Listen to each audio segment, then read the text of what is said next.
Did you know one of the most popular sports in the world was invented in just 14 days? And the man who created it had no idea he was about to change history forever. The year was 1891.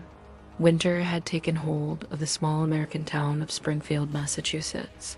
Snow covered the streets. The air was freezing. And inside the YMCA training school, chaos was growing.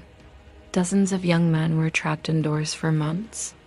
No football, no baseball, no outdoor sports. The students were restless, loud, and constantly fighting.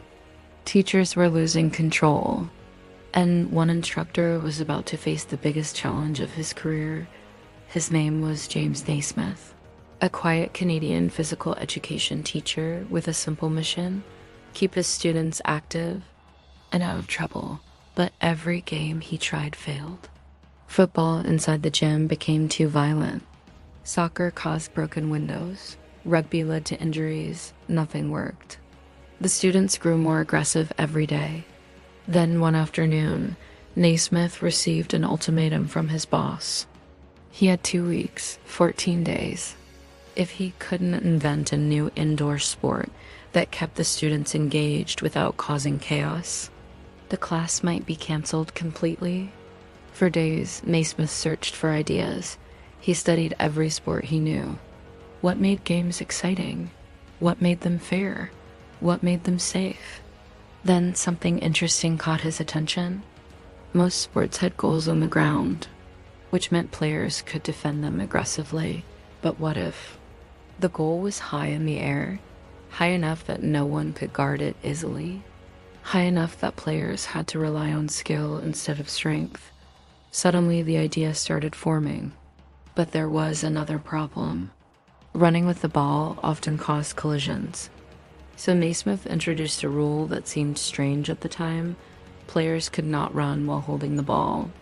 They had to pass it, quickly, strategically. Teamwork would be the key. Now he just needed goals. Naismith searched the building for boxes to use, but none were available. Finally, the school janitor brought him something unexpected.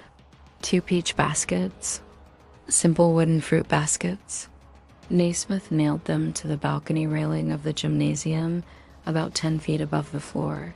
Then he called his class of 18 students together, 9 players on each side. He handed them a soccer ball and explained the basic rules.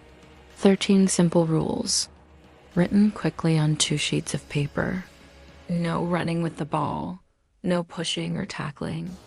Score by throwing the ball into the basket, simple, at least.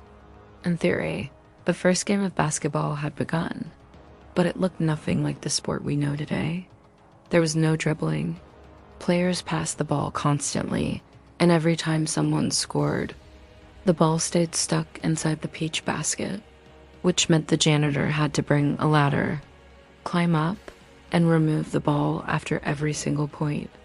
The game was slow, messy, sometimes confusing, but something amazing happened. The students loved it. They ran, they passed, they strategized. And for the first time all winter, the chaos disappeared. The game worked. Word spread quickly across the YMCA network. Soon other schools began playing the strange new sport with peach baskets. Within a few years, the baskets were modified. The bottoms were removed so the ball could fall through. Backboards were added. Dribbling was introduced. The sport evolved, and faster than anyone expected. Basketball began spreading across America, then across the world. By the early 1900s, basketball was played in colleges. Soon professional leagues appeared, crowds filled arenas. New stars emerged, and what started as a desperate experiment inside a small gym became a global phenomenon. Today, basketball is played in over 200 countries. Millions of children dream of making the winning shot. Massive arenas sell out every night, and the sport generates billions of dollars every year. All because one teacher refused to give up. James Naismith never imagined this would happen. He simply wanted to solve a problem, but sometimes the simplest ideas change the world the most. 14 days, 2 peach baskets, 13 rules, and a desperate teacher who just wanted his students to stop fighting. That was all it took to create one of the greatest sports in human history.